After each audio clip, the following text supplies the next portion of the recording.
Welcome to The Explainer. I am absolutely thrilled to have you here today. Go ahead and get comfortable because we are diving straight into what I like to call the architecture of the resilient mind.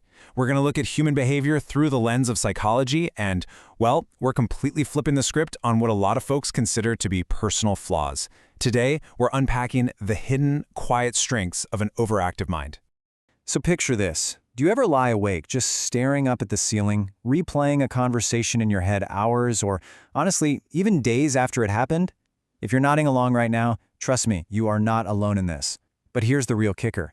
This super common late-night habit, it isn't random anxiety, and it definitely doesn't mean there's something wrong with you. As we'll see, it's actually a sign of some incredibly rare psychological strength. Let's get right into Section 1, the late-night replay, unpacking the overactive mind. The absolute most crucial thing to understand right out of the gate is that replaying these conversations is your brain engaging in some really complex data processing. There are actually 6 rare traits driving this kind of overactive mind. Let's hit the first 3 real quick. First up, high self-awareness. You're acutely aware of your thoughts, how you sounded, and exactly how your words landed with others. Second, strong emotional processing. Instead of just brushing past awkward or emotional moments, your mind goes back to them to make sense of what you felt and why. And third, high sensitivity to social cues. Your brain is basically acting like a sponge, soaking up all those fine details, tone of voice, facial expressions, tiny shifts in behavior, saving them all to decode the unspoken meanings later. You see, psychology directly links this habit to a concept called strong self-monitoring. It basically means you naturally reflect on your own behavior to understand yourself better. So when you're lying there awake at 2 a.m., your brain is actually using a highly sophisticated psychological tool for self-understanding. It's not a glitch in the system at all. And that leads right into the final 3 traits of the overactive mind. Number 4 is a deep desire to improve communication. You're constantly analyzing what could have been said more clearly. Number 5 is a strong memory for social experiences. Since emotionally charged moments are treated as vital data, your brain stores them vividly and just keeps revisiting them. And finally, number 6, higher mental activity. An active, fast-moving mind simply does not power down easily after socializing. In fact, psychology links this kind of continuous mental hum directly to high intelligence and creativity. All of this really culminates in what we call a growth-focused mindset. So let's just reframe this late-night habit right now. Reviewing your past actions, that's about learning, not regret. You want to communicate better, you want to be better, and your brain is just doing the heavy lifting to get you there. Moving right along to Section 2, the social exhaustion reality. Why the overobserver burns out.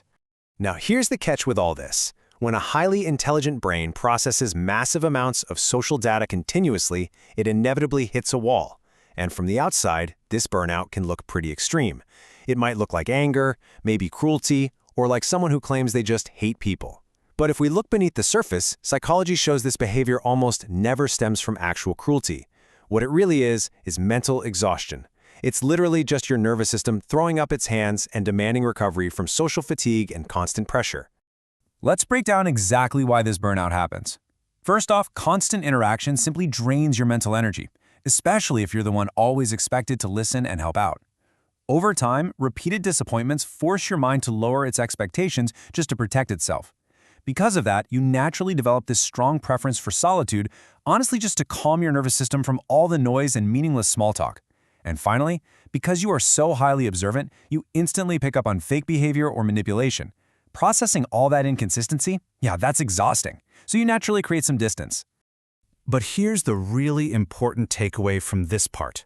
It is not permanent. It's about boundaries. This emotional distance isn't some permanent state of disliking the whole world forever. It's simply your mind erecting healthier emotional boundaries to prevent an overload. You're just becoming more selective. And, once those healthier limits are firmly in place, this defensive mindset usually starts to soften. All right, Section 3, Surviving the Past, the Origins of Hyper-Awareness. Now we have to ask the really deep question here. Why did the brain become so observant, analytical, and guarded in the first place? Well, a lot of the time, it traces right back to childhood. A difficult childhood filled with chaos frequently results in a profound psychological strength called stress inoculation. Unpredictable environments literally force the development of hyper-awareness, and dealing with a lack of external support, that builds an incredibly strong internal locus of control. These aren't just quirky personality traits, folks. They are incredible adult survival skills forged directly in the fires of early adversity. Take stress inoculation, for example. This means remaining perfectly steady in the midst of chaos, simply because your brain has survived much worse pressure before.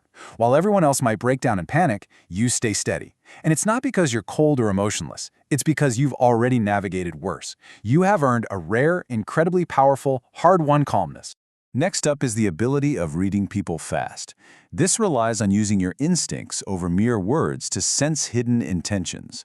Going through tough situations really sharpens your ability to sense danger and mood shifts. This hyper-awareness acts as a permanent survival skill. You can usually tell when someone is lying or pretending instantly, while most people are just passively relying on whatever words are being spoken. And this leads us directly to post-traumatic growth. This is all about becoming mentally stronger because of your challenges, not despite them.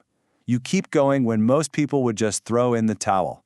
Resilience, you see, isn't built in comfort, it's built in struggle. You've had to learn how to survive, adapt, and rebuild yourself. That kind of endurance is exactly why you simply do not quit easily. Finally, in this section, we have emotional regulation, feeling incredibly deeply but showing it very carefully to protect your heart. You aren't numb to the world. Hard experiences don't actually make you numb, they make you controlled. You possess deep empathy and you truly understand people's pain, but you've mastered the management of your own emotions to maintain mental maturity and protect yourself. Finding this combination of deep empathy and total emotional control is extremely rare. That brings us to our final section, Section 4. Your hidden superpower, recognizing your rare strength. Let's pull all these threats together. The late-night replays, the overwhelming need to retreat from social exhaustion, the intense hyper-observation, they all point back to one thing, a deep, silent resilience. Consider this thought for a moment. Pain teaches you something that confidence never could. Because you have been through so much, you don't actually crave external validation to survive. Your sense of strength comes purely from within. You learn to stand completely on your own, and honestly, that gives you a very, very rare kind of freedom. So, as we wrap up this explainer, I want to leave you with a bit of a challenge. Will you finally start seeing your perceived flaws as the rare psychological armor they actually are? If you've gone through more than most people know, I need you to hear this. You aren't broken. You have developed strengths most people will never ever have, built entirely in silence and in struggle. Be proud of how far you've come. Thank you so much for joining me to explore this truly fascinating topic. Keep learning, keep analyzing, and I'll catch you next time.